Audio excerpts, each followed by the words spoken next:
Group 2 పరీక్షలు ప్రశాంత వాతావరణంలో ప్రారంభమయ్యాయి. సిద్దిపేట జిల్లా వ్యాప్తంగా 37 పరీక్ష కేంద్రాలను ఏర్పాటు చేశారు అధికారులు. 37 పరీక్ష కేంద్రాల్లో 13,714 మంది అభ్యర్థులు గ్రూప్ 2 పరీక్షలు రాస్తున్నారు. పరీక్షల నిర్వహణ కోసం అధికారులు అన్ని ఏర్పాట్లను పూర్తి చేశారు. నిమిషం ఆలస్యం కావడంతో సిద్దిపేటలో 13 మంది అభ్యర్థుల్ని పోలీసు అధికారులు లోనికి అనుమతించలేదు.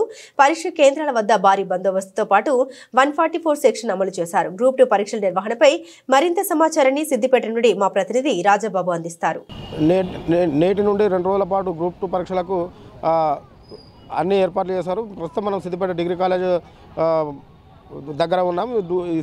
సిద్దిపేట జిల్లా వ్యాప్తంగా 37 సెంటర్లలో గ్రూప్ 2 పరీక్షలు నిర్వహించేందుకు అధికారులు అన్ని ఏర్పాట్లు చేశారు. ఈ పరీక్షలకు కోసం అభ్యర్థులు దాదాపు 13,714 మంది అభ్యర్థులు ఈ గ్రూప్ 2 ఎగ్జామ్ రాయనున్నారు. దీనికి అనుగుణంగానే 37 కేంద్రాలను సిద్దిపేట జిల్లాలో 37 కేంద్రాలను ఏర్పాటు చేశారు. 2 రోజుల పాటు 2 సెషన్లలో జరిగే పరీక్షలకు ఉదయం సెషన్లో అభ్యర్థులు 8:30 నుంచి 9:30 నిమిషాల వరకు పరీక్ష కేంద్రాలకు అనుమతిస్తారు. రెండవ సెషన్ 1:30 నుంచి 2:30 వరకు పరీక్ష కేంద్రాలకు అనుమతిస్తారు.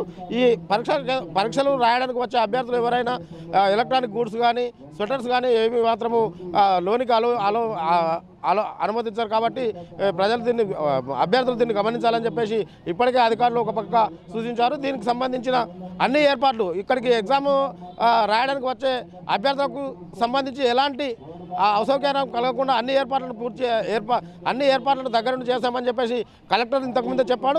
కలెక్టర్ గారు కూడా సిద్దిపేట పరీక్షలు రాయనున్నటువంటి అభ్యర్థులు ఎవరైతే ఉన్నారో వాళ్ళకు సంబంధించి సెల్ ఫోన్లు కానీ ఎలక్ట్రానిక్ గూడ్స్ ఇతర ఎలాంటి వస్తువులు లోనికి అనుమతించాలని చెప్పేసి ఇప్పటికే చెప్పడం జరిగింది. దీనికి సంబంధించి 37 పరీక్షా కేంద్రాలలో ఎలాంటి అవాంఛనీయ ఘటనలు చోటు చేసుకోకుండా సిద్దిపేట పోలీస్ కమిషనర్ ఆధ్వర్యంలో ఆల్రెడీ 144 సెక్షన్ ప్రతి పరీక్షా కేంద్రం వద్ద 144 సెక్షన్ అయితే ఏర్పాటు చేయడం జరిగిందన్నారు. దానికి అనుగుణంగానే పోలీస్ బందోబస్తు కూడా పటిష్టమైన బందోబస్తు మధ్యలో ఈ పరీక్షలు నిర్వహించినట్లు సిపి అనురాధ ఇప్పటికే చెప్పడం జరిగింది. కాబట్టి పరీక్షలు రాసే అభ్యర్థులు ఎవరు కంగారు పడొద్దు. ఏదైనా వారికి ఏమైనా అనుమానాలు ఉంటే అక్కడ ఉన్నటువంటి సిబ్బందిని అక్కడ ఉన్నటువంటి అధికారులను సంప్రదిస్తే వాళ్ళకు ఉన్నటువంటి అనుమానాలు ఏవైతే ఉన్నాయో వాటిని నివృత్తి చేసుకోవడానికి అవకాశం ఉందని చెప్పేసి జిల్లా కలెక్టర్ మను చౌదరి చెప్పడం జరిగింది. కెమెరా పర్సన్ నరేష్తో రాయబాబు, S6 న్యూస్, సిద్దిపేట.